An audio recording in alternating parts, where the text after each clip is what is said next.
New Year! We are in 2022.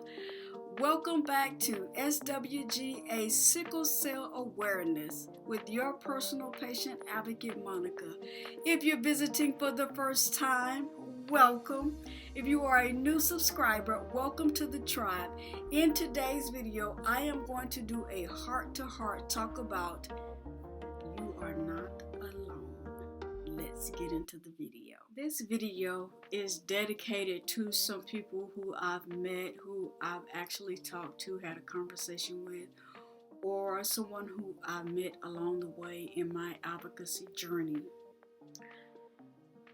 I want people that are living with the sickle cell trait or a carrier of the gene, as well as people living with sickle cell disease altogether. I want you all to know that you are not alone. It breaks my heart every time I hear a patient that has the trait say, my doctor doesn't take me seriously, or patients who have the trait say, I don't think it's a big deal because I just have the trait. What people don't know is, which is my constant message, is if the sickle cell trait isn't managed, it shows up like the disease.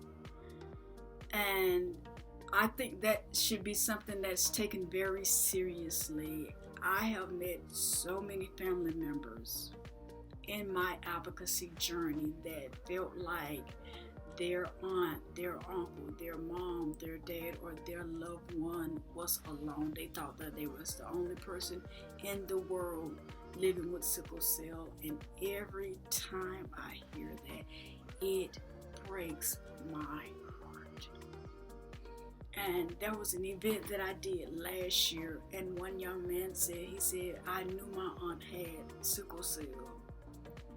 And when she died, I felt like she died because she felt like she was the only one that had sickle cell in the world and nobody understood her. Oh my goodness, you all don't know how much that breaks my heart to hear that.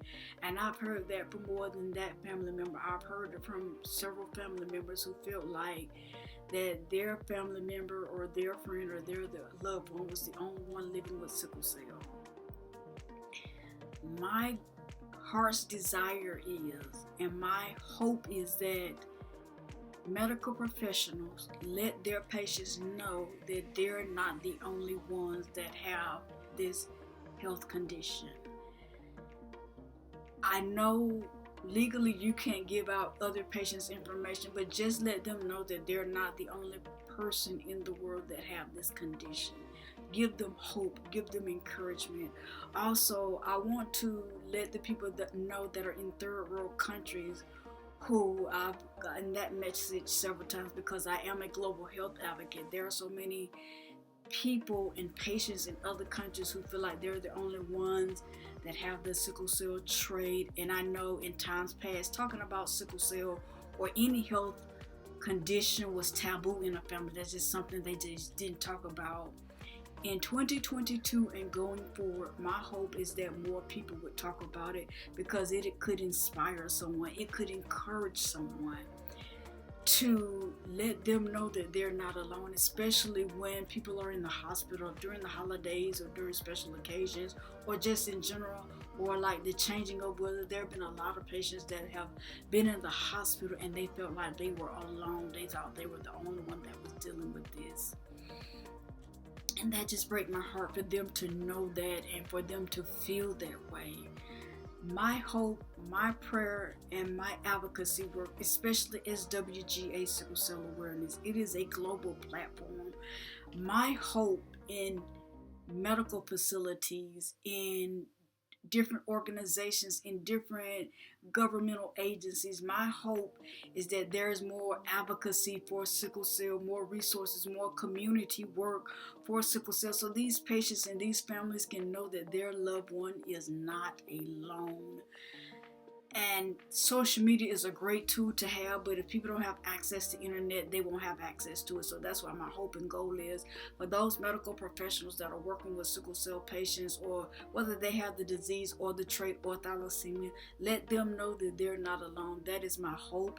That is my prayer. That is my goal in 2022 and going forward, because I've heard that so many times, and every time I hear it, it breaks my heart to hear a patient say that their family member died because they thought that they were the only one living with sickle cell disease and nobody understood them or nobody cared.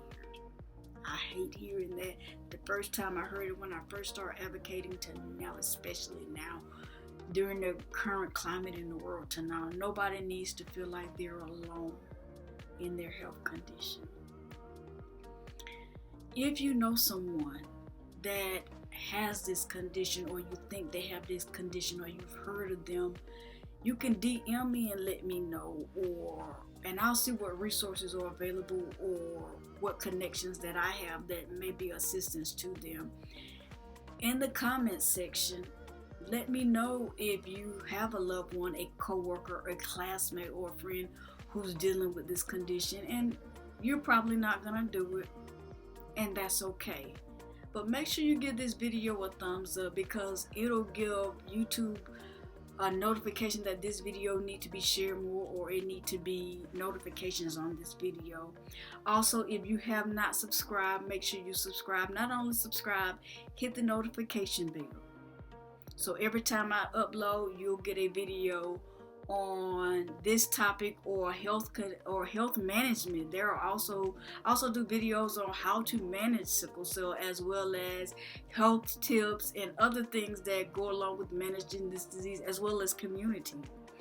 I also interview other medical professionals as well, patients on this channel. So make sure and a lot of more interviews are coming in 2022. So make sure you look for those. Make sure you subscribe, hit that notification bell, and leave all of your comments and queries that you might have about sickle cell disease or anything that I'm doing as a patient advocacy, because I am a global patient advocacy. So make sure you leave all your comments, queries, and your words of encouragement in the comments section. Until next time, stay hydrated and stay well.